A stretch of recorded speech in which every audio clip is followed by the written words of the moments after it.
ना इकरार हुआ है ना इनकार हुआ है, दरमियान में कहीं बात चल पड़ी है। और वही हुआ है कि ये जो एलेक्जेंडर लुकाशेंको जो कि बेलारूस के वज़ीर आज़म, उन्होंने जो है वो मुलाकात की कल जनाब पुतिन से, प्रेसिडेंट व्लादिमीर पुतिन। और उस वक्त तक प्रेसिडेंट पुतिन दोबारा अपने स्टाइलिश सूट में आ चुके थे। वो जो उनका फौजी ड्रेस था उससे वापस आके, कर्स के इलाके से वापस आके उन्होंने मीटिंग की लुकाशेंको के साथ, बड़ी ज़बरदस्त। ये ध्यान में रखें, ये जो बात मैं कहता हूँ ना कि प्रेसिडेंट पुतिन की ड्रेसिंग, ये प्रेसिडेंट पुतिन की ड्रेसिंग बड़ी बड़ी इस पर नज़र रखनी चाहिए सबको, कि प्रेसिडेंट पुतिन की जो ड्रेसिंग है ना, उनके जो सूट्स हैं या जो उनकी जो स्टाइल है, वो बहुत ज़्यादा इसके ऊपर अपना जोर देते हैं अपने वेल ड्रेस होने पे। अच्छा, एनीवे, तो वो जो है उनकी मुलाकात हुई उसके बाद, और मुलाकात हुई तो इस दौरान वो तैयारा लैंड कर चुका था। वो जो फ्लाइट रेडार ने बताया स्टीव विटकॉफ लैंड कर चुके हैं रात। अच्छा, जब इनकी मुलाकात हुई ना तो अब रात हो गई हुई थी। उसके बाद इन्होंने मीडिया से बात की प्रेसिडेंट पुतिन ने, और उसमें एलेक्जेंडर जो लुकाशेंको हैं वो भी साथ थे। तो उसमें 4-5 बातें इन्होंने बड़ी इंपॉर्टेंट की, ना हाँ की ना की जो प्रेसिडेंट ट्रंप का सीज फायर का मंसूबा है 30 दिन का, कि 30 दिन तक सीज फायर रहेगी यूक्रेन में। ना हाँ किया ना किया, इन्होंने कहा बहुत अच्छा है और मेरे दिल को भाता है और रास्ता यही है। और मैं इस पे बिल्कुल इत्तेफाक करता हूँ, बड़ा खूबसूरत है, बहुत अच्छा है, बहुत दिल नशीन है। लेकिन इससे सवालात बहुत सारे मेरे जहन में आ गए हैं। पहला सवाल तो ये कि ये कुछ मुकम्मल नहीं है, अभी इसमें मज़ीद वजाहत चाहिए। एक वजाहत तो ये चाहिए कि क्या ये कोई, जो मैंने पहले बात की थी, इन्होंने बड़ी डिप्लोमेटिकली बात की, बड़े अच्छे अंदाज में बात की कि कहीं बिल्कुल ट्रंप मामला ही ना ख़राब हो जाए कहीं वो, लेकिन इन्होंने बात अपनी पहुंचा दी। इनको सवाल उठे हैं मेरे दिमाग में। पहला सवाल तो ये उठा है कि ये जो सीज़ फायर होगा 30 दिन का, इसके दौरान क्या असलहा और ये फ़ौज जो कि हार चुकी है रशिया की फ़ौज से, रशिया की फ़ौज ने तकरीबन बहुत बड़े इलाके पे कब्ज़ा कर लिया है।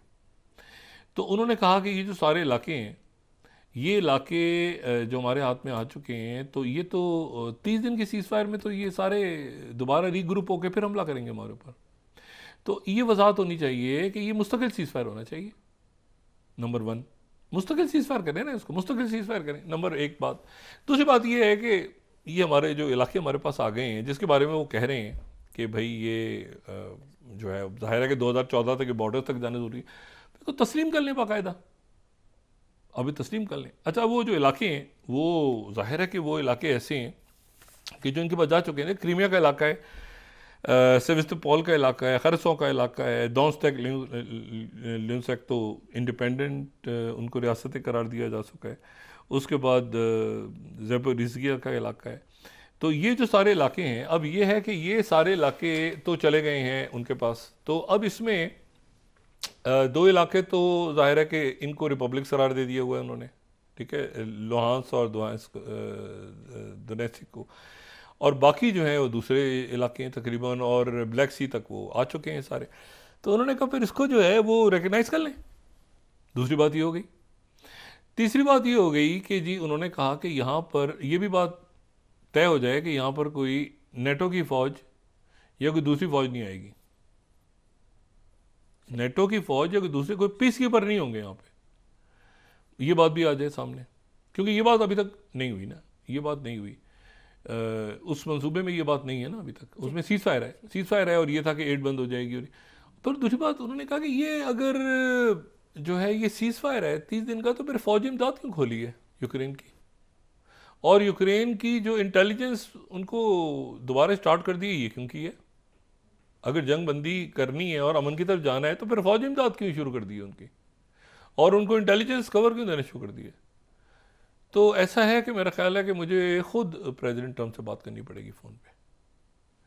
अच्छा, अब यानी प्रेसिडेंट ट्रंप और प्रेसिडेंट पुतिन की हम या तो टेलीफोन कॉल का इंतज़ार करें जो जल्द होगी, आज कल में उनकी एक टेलीफोन कॉल होगी, या यह है कि उनकी मुलाकात जल्द से जल्द होगी।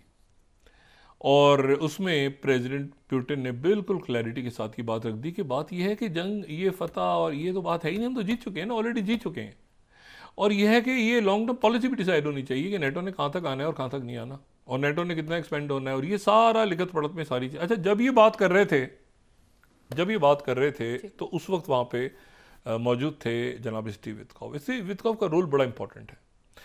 इसके वित्कॉफ जो है वो ज़ाहिर मशरक़ वस्ता वो दोहा से आए, जो मैं कल भी बताया कि फ्लाई डार के थ्रू लैटविया से वो आए हैं और वो आके वो जनाब लैंड हुआ है उनका जहाज़। उसके बाद उनकी मुलाकात हुई, रात गए कहीं मुलाकात उनकी हुई है प्रेसिडेंट ट्रंप से, और उन्होंने ये टेलीफोन कॉल कब होनी है उनकी और प्रेसिडेंट पुतिन की, वो उन्होंने सारा मामला तय किया है। लेकिन इस दौरान फिर जो रशिया की तरफ से उनकी रवानगी का जिक्र हुआ है ना, या उनकी, वो बड़ा अजीब हुआ है, ये अनयूजुअल है। वरना होता है कि तस्वीर जारी होती है, कहीं बैठे हैं, कहीं मिल रहे हैं कोई। अब जनाब उन्होंने जो है वो फिर वही उसी तरह से जाहिर किया कि भाई वो उनका जहाज़ जो है, यानी अगर 8th स्लाइड हम देखें, 8th US envoy Witkoff already left Moscow, TASS sources confirm. यानी वो वो कहाँ से आए, कहाँ गए, ओ भाई उनकी। अच्छा, अब इनकी मुलाकात हुई वहाँ पे। उसके बाद जनाब ये उनका जो मीडिया है रशिया का वो ये बता रहा है, बाकी सारी इसमें तास में नहीं, वो RT और बाकी जो इनके टेलीग्राम चैनल जो रशियन एनीवे, तो वो जो है वो स्पुतनिक वगैरह को देखें ना, तो उसमें पता ही चलता है कि इन्होंने ज़्यादा वक्त स्टीव वित्कॉफ ने जो है वो अपनी एम्बेसी में गुजारा। 1 घंटा ये एम्बेसी में रहे।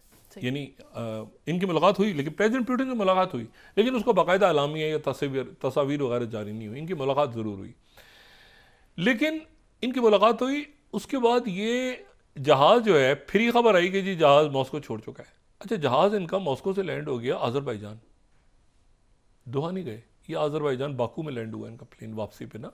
मॉस्को से निकलने के बाद अज़रबैजान लैंड हुए। उसके बाद फिर फॉलो जाहिर है कि नहीं किया, वरना तो बड़ी अजीब सी बात है। रशिया वो फ्लाई रेडार पे बता रहा है बार बार कि भाई जहाज़ कहाँ जा रहा है, जहाज़ कहाँ जा रहा है, वो बड़े।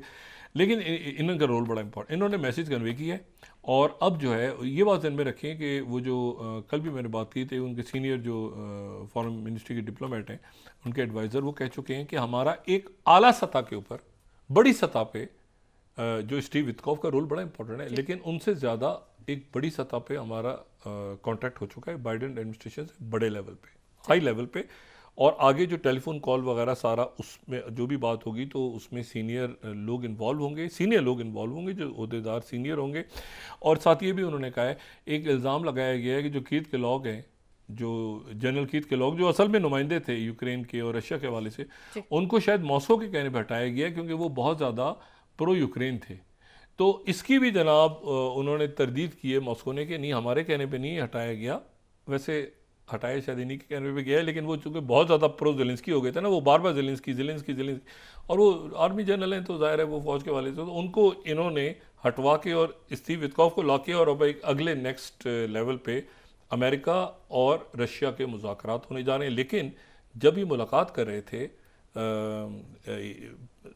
बेलारूस के सदर से, तो उसी वक्त वहाँ पे नेटो के सेक्रेटरी जनरल से प्रेसिडेंट ट्रंप की मुलाकात हो रही थी। जी, ब्रेक के बाद कर लेते हैं।